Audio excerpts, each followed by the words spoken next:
It is a great day, my party peeps. Welcome to another Political Chaos podcast episode. I'm DJ Mikey D, and today we're diving into a question that's got economists, politicians, and your uncle at Thanksgiving all fired up. Do you support a wealth tax on individuals with over $50 million in assets? That's the question, and it's not as simple as a yes or no. So let's break it down, because the chaos doesn't think for you. We do. First off, what even is a wealth tax? I mean, we hear the term thrown around, but let's get specific. It's an annual tax on your net worth, your assets minus your debts. So not your income, not what you made this year from your job or your investments, but what you own. We're talking homes, stocks, businesses, art, land, all of it. If you're worth $60 million and the tax is 2% on wealth above $50 million, you pay $200,000 a year. If you're worth $500 million, you do the math. That's $9 million a year just on the excess. And that's the proposal some folks are floating. Now, supporters say it's about fairness. And I gotta say, there's a real argument there. Ultra-wealthy people often don't have income the way you and I do. They borrow against their assets, keep their taxable income low, and the system taxes paychecks heavily but struggles to tax extreme wealth. Think about it. Someone like Jeff Bezos could have a salary of like $80,000 a year, but he's worth hundreds of billions. The tax code is built for wage earners, not asset holders. So a wealth tax is supposed to close that gap, but it's not just about money, it's about power. When wealth stacks at the top, it buys political influence, market control, and media. A wealth tax could be a way to keep democracy from turning into whoever has the most money wins.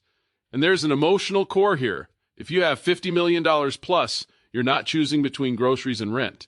Even a large tax bill doesn't collapse your quality of life. You're still flying private, you're still buying yachts. So the argument is, why not chip in a little more? But hold up, opponents push back hard. And they've got points too. First, valuation is a nightmare. How do you price a private business, a rare art collection, or intellectual property? I mean, is a Picasso worth $50 million or $60 million? That's a fight for the courts. And it's endless appraisals and disputes. The bureaucracy alone could be a beast. Then there's the liquidity problem. This is a big one. Someone could be worth $80 million because their business grew, but they don't have cash. Their wealth is tied up in the company. They'd have to sell shares or take loans every year just to pay the tax. Critics say that pressures founders to sell early or stop investing long term. And that could hurt innovation and job creation. You don't want to kill the golden goose, right? And then there's avoidance. Wealthy people hire the best lawyers. They move assets, restructure, or even move countries. Opponents argue the tax base shrinks, enforcement costs explode, and the expected revenue doesn't materialize. Look at France. They tried a wealth tax, and some wealthy folks left. The revenue was less than projected. So you have to ask, is it worth the hassle? So where does that leave us? The debate isn't just about money, it's about what you think the economy is for. If you see extreme wealth as a sign the system is working, you oppose the tax. If you see it as a sign the system is tilted, you support it, but there's a middle ground. People might support the goal, more fairness, more revenue, but doubt the tool. And honestly, that's where I land sometimes, because alternatives exist. You don't have to go full wealth tax. You could do a minimum tax on billionaires' income, like President Biden's proposed billionaire minimum income tax, or close the carried interest loophole, which lets hedge fund managers treat income as capital gains. You could tax unrealized gains in limited cases, like when someone's wealth is just sitting there in stock appreciation.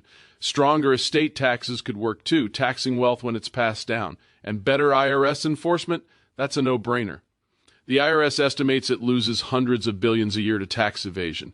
If you can collect that, you don't even need a new tax. So, do I support a wealth tax above $50 million? In principle, yes. Extreme wealth should contribute more, but only if it's designed to actually work. I'm talking clear valuation rules, strong enforcement, minimal loopholes, and protections against forcing fire sales of businesses. If it turns into a symbolic headline that raises less than promised and creates a loophole industry, then it's chaos without results. And that's not what we need. Now it's your turn.